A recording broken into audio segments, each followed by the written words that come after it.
ಅದ್ರ ಜೊತೆಗೆ ಅರ್ಜುನ್ ಸರ್ ಹೇಳಿರೋ ಹಾಗೆ ಅವ್ರ ಕತೆನ ಒಪ್ಸೋದು ತುಂಬಾ ಕಷ್ಟ ಅಂತ ಹೇಳಿದ್ರು ಸರ್. ತುಂಬಾ ಚೂಸಿ ಆಗಿರೋ ಕಾರಣ ಕತೆ ಒಪ್ಪಲ್ಲ, ಆಮೇಲೆ ಈಸಿ ಅಂತ ಹೇಳಿದ್ರು. ಇದ್ರ ಬಗ್ಗೆ ಒಂದು ತಿಳ್ಕೊಬೇಕು ಅನ್ನೋ ಆಸೆ ಇದೆ ನನಗೆ, ಪರ್ಸನಲ್ ಆಸೆ. ಅದ್ರ ಜೊತೆಗೆ ನಮಗ್ ಹೆಮ್ಮೆ ಆಗುವಂತ ವಿಷಯ ಏನು ಅಂದ್ರೆ, ರಾಜ್ಬಿ ಶೆಟ್ಟಿ ಸರ್ ಕನ್ನಡದಲ್ಲಿ ಅದ್ಭುತವಾದ ಸಿನಿಮಾಗಳನ್ನ ಮಾಡಿರೋದು ನಾವು ನೋಡಿದೀವಿ, ಮೆಚ್ಕೊಂಡಿದೀವಿ. ಈಗ ಮಲಯಾಳಂ ಸಿನಿಮಾದಲ್ಲಿ ಕೆಲಸ ಮಾಡ್ತಾ ಇದ್ದಾರೆ, ತಮಿಳ್ ಸಿನಿಮಾ ಡಿಸ್ಕಷನ್ ಅಲ್ಲಿ ಇದೆ ಅಂತ ಕೇಳಿದೀನಿ, ತೆಲುಗು ಇಂದ ಆಫರ್ ಇದೆ ಅಂತ ಕೇಳಿದೀನಿ, ಹಿಂದಿ ಸಿನಿಮಾದಲ್ಲಿ ನಟಿಸ್ತಿದ್ದೀರಾ ಅಂತ ಕೇಳಿದೀನಿ. ನೀವು ಪ್ಯಾನ್ ಇಂಡಿಯಾ ಸಿನಿಮಾಗಳು ಮಾಡ್ತಿರೋದು ಅಷ್ಟೇ ಅಲ್ಲ ಸರ್, ಪ್ಯಾನ್ ಇಂಡಿಯಾ ಆಕ್ಟರ್ ಆಗ್ಬಿಟ್ಟಿದ್ದೀರಿ. ನಮ್ಮ ಕನ್ನಡಿಗರು ಈ ಮಟ್ಟಕ್ಕೆ ಸಿನಿಮಾಗಳನ್ನ ಮಾಡ್ತಿರೋದು ನಮಗೆ ತುಂಬಾ ಖುಷಿ ಆಗ್ತಾ ಇದೆ ಸರ್. ನಮಸ್ಕಾರ ಎಲ್ರಿಗೂ. ಜಾಸ್ತಿ ಹೊಡೆದಾಗ ಸಿಕ್ಕಾಪಟ್ಟೆ ಭಯ ಆಗತ್ತೆ ನನಗೆ.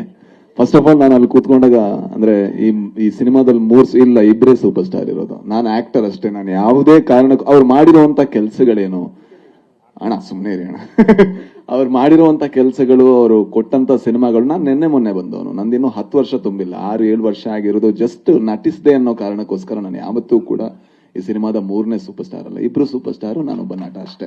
ಅಂದ್ರೆ ಅದ್ರಲ್ಲಿ ಯಾವುದೇ ಇದಿಲ್ಲ. ನನ್ಗೆ ಪ್ರತಿ ಸತಿ ಹೇಳಿದಾಗ ನಂಗೆ ಒಂಥರ ನಾಚಿಕೆ ಆಗೋದು, ಒಂಥರ ನಿಜ ತಮಾಷೆ ಇಲ್ಲ, ನಿಜವಾಗ್ಲೂ ಆಕ್ವರ್ಡ್ ಅನ್ಸುತ್ತೆ. ಯಾಕಂದ್ರೆ ನಾನು ಶಿವಣ್ಣ ಮತ್ತೆ ಉಪ್ಪಿ ಸರ್ ಇಬ್ಬರ ಹತ್ರನೂ ಹೇಳಿದೆ, ನನ್ನ ಭಾಗ್ಯ ಅವ್ರ ಮಧ್ಯ ಕೂತ್ಕೊಂಡು ಅವರು ಆನ್ ಸ್ಕ್ರೀನ್ ಬರ್ಬೇಕಾದ್ರೆ ವಿಸಿಲ್ ಹೊಡೆಯೋದು, ಇದು ನನ್ನ ಭಾಗ್ಯ.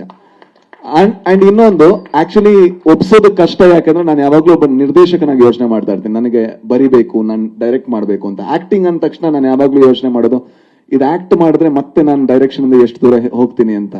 ಸೊ ಅದರಿಂದ ನಾನು ಅರ್ಜುನ್ ಜನ್ಯ ಅವರನ್ನ ಎಲ್ಲಾ ರೀತಿಲೂ ಕನ್ವಿನ್ಸ್ ಮಾಡಕ್ ಟ್ರೈ ಮಾಡಿದೆ, ಸರ್ ಯಾರಾದ್ರೂ ಚೆನ್ನಾಗಿರೋ ಹುಡುಗನ ಹಾಕೊಳ್ಳಿ ಅಂತ.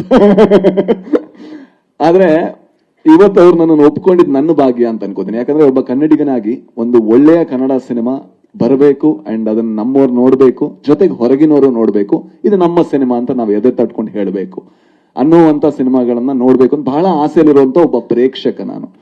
ಅಂಡ್ ನಾನು ಇವತ್ತು ಈ ಟೀಸರ್ಗಿಂತ ಮುಂಚೆ ಅರ್ಜುನ್ ಸರಿಗೆ ಫೋನ್ ಮಾಡಿ ನಾನು ಹೇಳಿದ ಒಂದೇ ವಿಷಯ, ಸರ್ ನೆಕ್ಸ್ಟ್ ಸಿನಿಮಾ ಏನಾದ್ರೂ ಬೇರೆ ಲ್ಯಾಂಗ್ವೇಜ್ ಅಲ್ಲಿ ಡೈರೆಕ್ಟ್ ಮಾಡಿದ್ರೆ ನೀವು ಮತ್ ಸರಿ ಇರಲ್ಲ, ಕನ್ನಡದಲ್ಲೇ ಮಾಡ್ಬೇಕು ಅಂತ. ಅದ್ ಯಾಕೆ ಹೇಳಿದೆ ಅಂದ್ರೆ, ಅವರಲ್ಲಿ ಒಬ್ಬ ಶ್ರೇಷ್ಠ ನಿರ್ದೇಶಕನನ್ನು ನಾನು ನೋಡಿದ್ದೀನಿ. ಅಂದ್ರೆ ಅವ್ರ ಬಗ್ಗೆ ಸ್ವಲ್ಪ ಮಾತಾಡ್ತೀನಿ. ಫೇಸ್ಬುಕ್ ಮತ್ತು ಇನ್ಸ್ಟಾಗ್ರಾಮ್ ಅನ್ನು ಫಾಲೋ ಮಾಡಿ, ಯೂಟ್ಯೂಬ್ ಚಾನಲ್ ಅನ್ನು ಸಬ್ಸ್ಕ್ರೈಬ್ ಮಾಡಿ.